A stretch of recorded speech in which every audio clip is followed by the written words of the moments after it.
Good morning, friends. So in this episode, we are going to show you how to make an IoT-based hand sanitizer or a soap dispenser, and how to report the data to the cloud so that we can get the analytics on how the sanitizer is being used. So let's go.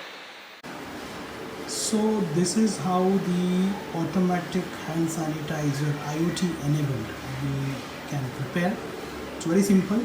So the components or ingredients for this recipe are very simple to use. So we have a Node MCU, which is a microcontroller used, and basically hand sanitizer you can do it with a simple electronic circuit. But the purpose of using microcontroller is to also update the data to cloud and understand the pattern of hand sanitization. Right? So we have used the Node MCU. Then there is this power supply which essentially gives you 5 volts and 3.3 volt. And we have created a circuit on the breadboard, right, using some jumper cables. Now one of the cable that goes to the servo motor. Now servo motor is basically going to push the sanitizer up lid down, and that is how the sanitizer will dispense the soap.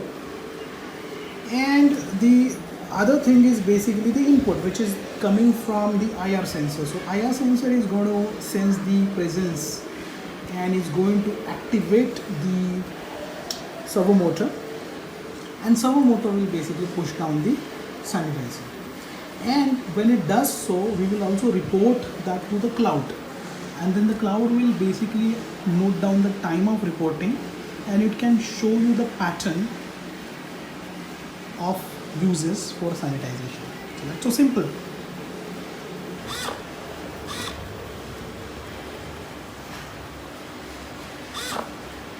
Now, the code is very simple. As you can see that the two factors that we need to include in our project is basically the servo.h and the ub.h. The servo.h is basically the header file for all the servo functionality that we're going to use, and the ub.dots is basically for the cloud connectivity. So we are going to push the data like the number of times the soap dispenser was basically used to the cloud, and for that we are going to use this header file which can be downloaded from ub.dots cloud. And as we can see that the IR sensor is connected to GPIO 5 of the Node MCU. You have to refer to the datasheet to find out the correct pin number. Here you need to write the token. So this is not a valid token. You need to go to your ub.dots account and copy the token and write it down here. You need to write down the SSID of your Wi-Fi, the password. Okay, and then we initiate the servo on ub.dots things. We're setting the integer parameter detection as high, which will basically indicate it whether the IR sensor has detected the obstacle or not, and accordingly act.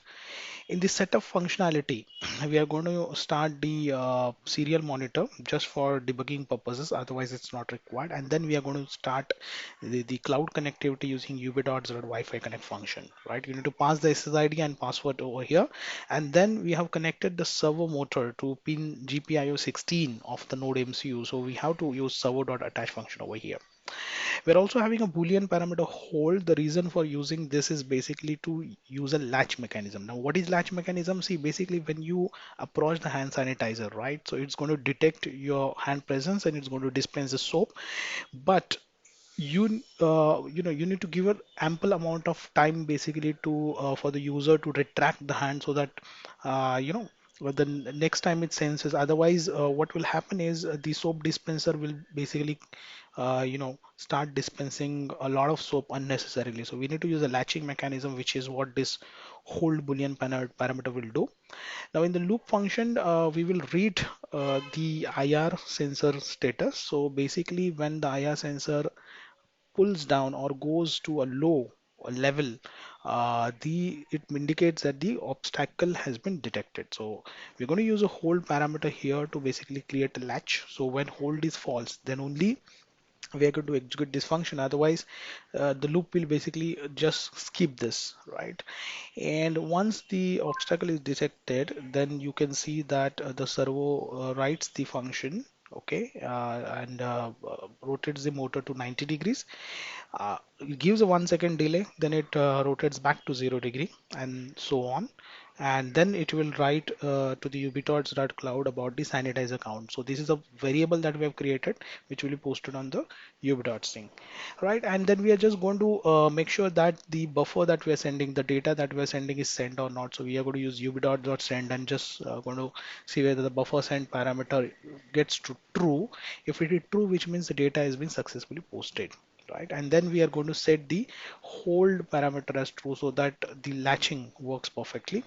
In case the detection becomes high, which means the user has retracted his hand, he has been away from the sanitizer, right? So then we are going to set the hold parameter false. This is what the latching mechanism will work, right? So the code is very simple. It will be available on GitHub as well. You just need to use the upload function to upload to your Node MCU and write it down. Right, so that's pretty look on the Ubidots cloud. So as we can see that we have captured some data already from the past experiment. So we could see that this graph gives an indication of how many times this hand sanitizer was used across the time interval. So we have given a time interval of 5 minutes. So every 5 minutes is going to make a count. So you can see that started with a 5, right? So then at this point of time you were here, May 29, the number of users were 22, and then users go on. So this way, this analytics will provide us insights onto how often the hand sanitizer is used, and then accordingly, the sanitizer could be filled up, and a lot of actions can be taken down. It could also be taken down as a reference that whether people are using it effectively or not. So a lot of these insights can be provided by the cloud.